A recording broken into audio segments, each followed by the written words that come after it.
traction, speed steady. Clear past the firewall. Roger that, keep monitoring the alignment. Deep within a forgotten corner of a Mojave Desert boneyard, a titan lies in silence.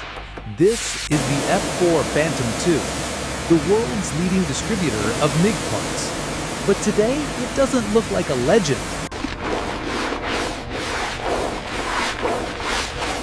It is a ghost, veiled in 40 years of desert dust, thick green moss from a brief stint in a humid climate, and the brittle, sun-bleached remains of its Southeast Asia camouflage.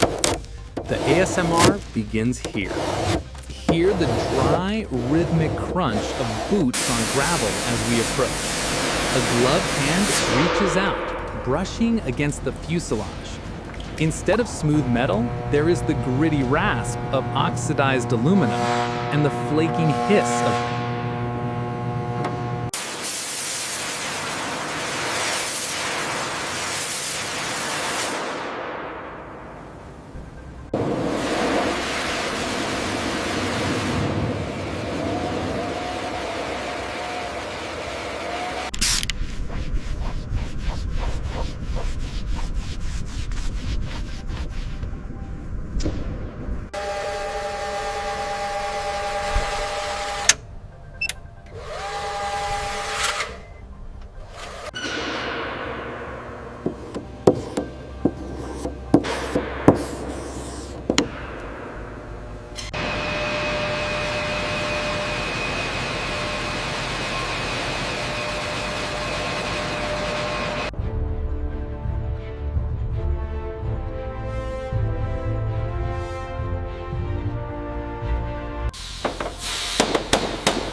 The first fact of restoration, you don't just fix a plane, you exhume it.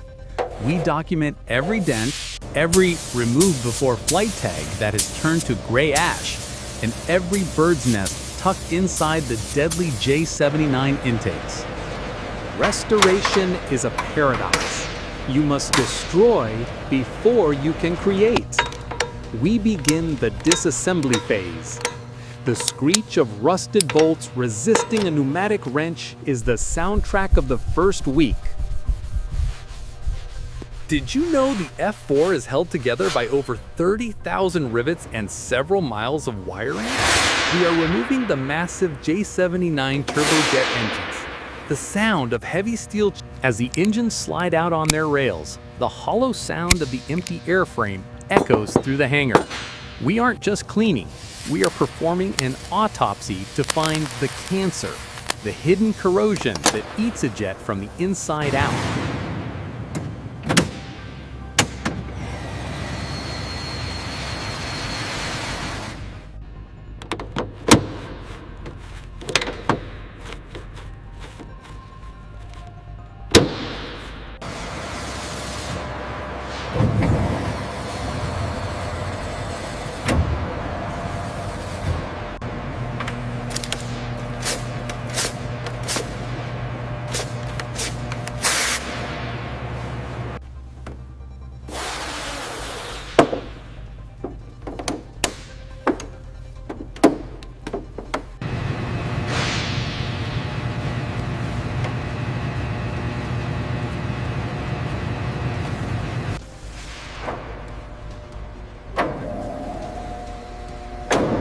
Landing gear is down and locked.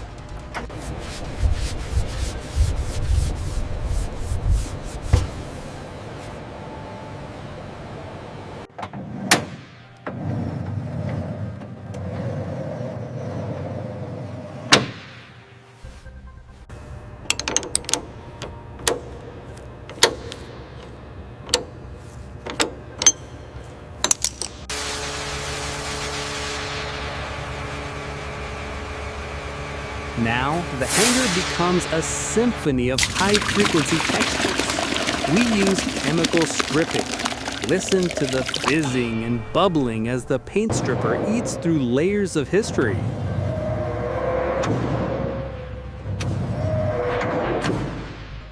Then, the satisfying scrape of a flat blade removing the sludge to reveal the virgin skin, the raw silver alclad aluminum. We move to NDI, non-destructive inspection.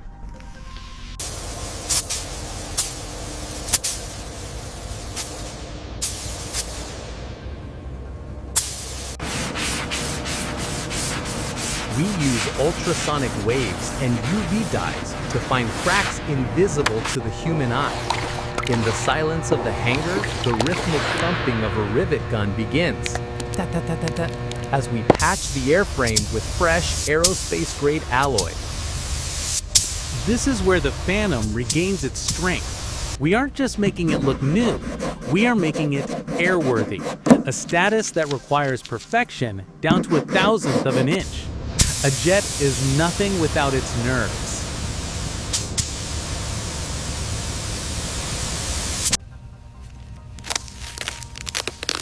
We pull out miles of brittle 1960s era copper wiring.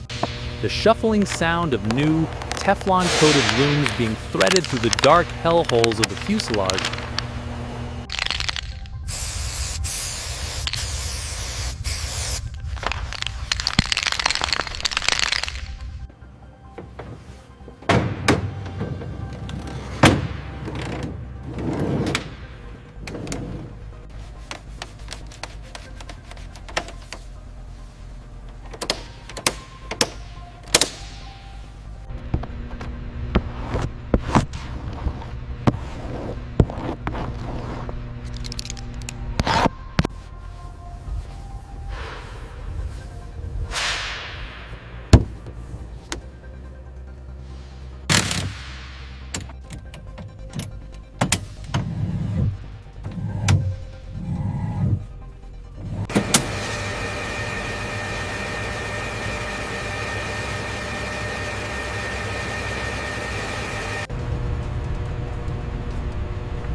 Next, we reinstall the avionics. Modern digital glass cockpit displays are snapped into the old analog dashboard. The crisp, tactile click of every toggle switch and the heavy thud of the radar unit locking into the nose cone signify that the brain is back online. Then comes the heart, the engines. Polished, balanced, and terrifyingly powerful. When the J-79s are bolted back in, the jet feels heavy again. It feels alive.